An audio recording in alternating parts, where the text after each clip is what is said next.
High বন্ধুরা, আমি আজ সকাল সকাল চলে এসেছি একটা তোমাদের সামনে নতুন ভিডিও নিয়ে। দেখো, বাজার থেকে কাঁকড়া নিয়ে এসছে। কাঁকড়াগুলো মা ছাড়িয়ে নিচ্ছে, কত সুন্দর করে পরিষ্কার করে ছাড়িয়ে নিচ্ছে। এই কাঁকড়ার আজকে রান্না করে দেখাবে মা। আর কাঁকড়া রান্না কার কার খেতে পছন্দ সেটাও সবাই আমাকে কমেন্টে বলো।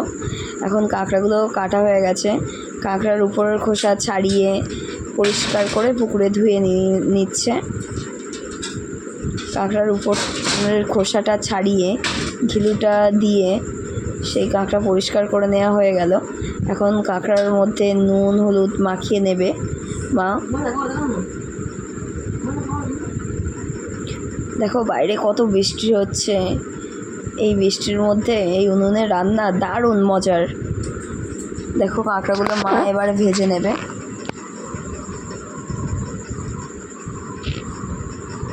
উল্টে পাল্টে ভালো করে ভেজে নেওয়া হচ্ছে কাঁকড়াগুলো। পাশে ভাত বসিয়েছে মা, আর এই পাশে কাঁকড়া রান্না হচ্ছে। কার কার বাড়িতে জোড়া উনুন আছে সেটা বলো। এখন পেঁয়াজ কাঁচা লঙ্কা দিয়ে দেওয়া হচ্ছে। এখন কুমড়ো আর আলু দিয়ে ভালো করে কষিয়ে নেবে মা।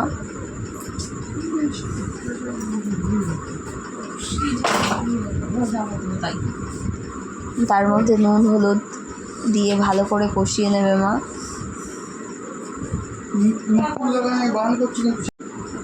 ভালো করে কষিয়ে নিচ্ছে দারুণ করে। এখন কাঁকড়ার পাগুলো ভালো করে দিয়ে ওই কাঁকড়ার পাগুলো ভাজা ভাজা সিদ্ধ সিদ্ধ করে নেবে। দেখো কত সুন্দর উনুনে রান্না হচ্ছে।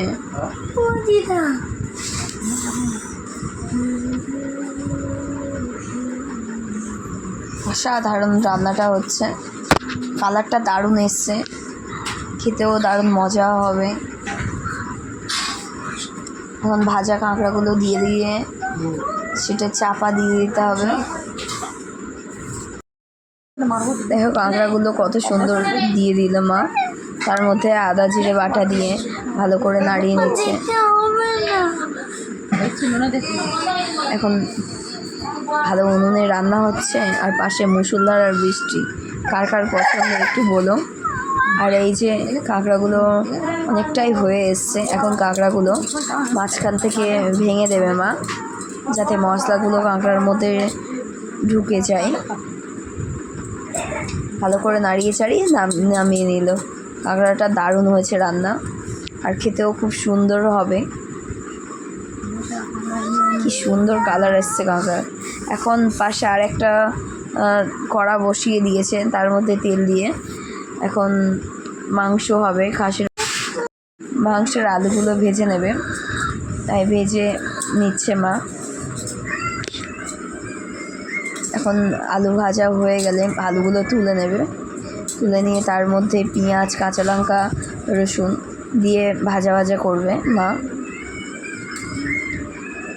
ভাজা ভাজা হচ্ছে এদিকে, আর ওদিকে লোহার কড়া বসিয়ে দেওয়া হয়েছে, তার মধ্যে মাংসের জল গরম বসানো হয়েছে।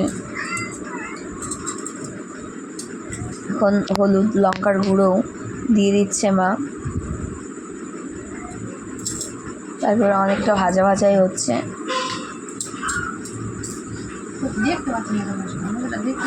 ভালো করে ভাজা ভাজা না হলে রসুনের কিছু কিছু গন্ধ বেরোবে।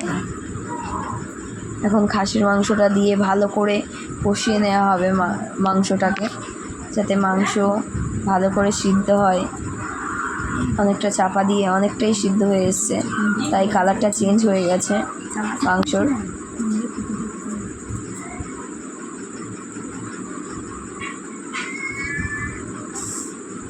মাংসর কালারটা অনেকটাই চেঞ্জ হয়ে এসছে।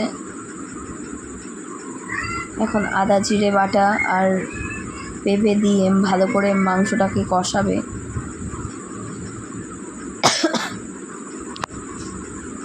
সুন্দর আগুনের জাল হচ্ছে, আর বাইরের বৃষ্টিটাও থেমে গেছে। দারুণ লাগছে আশেপাশের পরিবেশটা। মাংসটা অনেকটাই হয়ে এসছে কষানো। এখন মা জল দিয়ে দেবে মাংসটার মধ্যে, গরম গরম জল দিয়ে দেবে মাংসতে। অসাধারণ কালারটা এসছে মাংসর, কষানো দেখলেই যেন মনে হয় যে খেয়ে নিই এক্ষুনি, কিন্তু এখন খাবো না। মা জল দিয়ে দিল, জল দেওয়া হয়ে গেলে এখন আরও একটু জল লাগবে, জল দিয়ে দিচ্ছে মা। তারপরে আলুগুলো দিয়ে দেবে, আর পাশে এই যে আমার ভাইজিটা দুষ্টুমি করছিল, এই আলুগুলো দিয়ে দিচ্ছে যাতে মাংস আর আলু একসঙ্গে দারুণভাবে সিদ্ধ হয়ে যায়।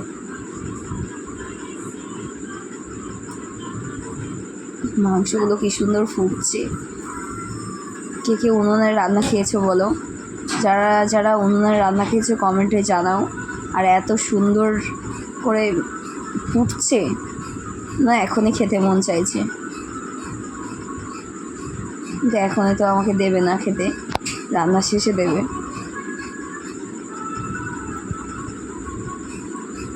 এখন মাংসটা সিদ্ধ হওয়ার জন্য আরেকটু চাপা দিয়ে ভালো করে রান্না করে নেওয়া হচ্ছে।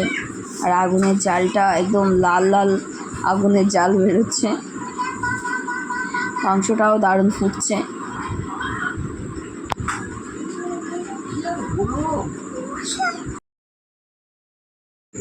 ভাত আর ভেন্ডি ভাজা, মাংস, মাংসর কালারটা দারুণ হয়েছে। এখন কাঁকড়াও দেখালাম, কাঁকড়াটাও দারুণ হয়েছে। উফ, খেতে অসাধারণ লাগছে। Tata, bye bye. এখন আমি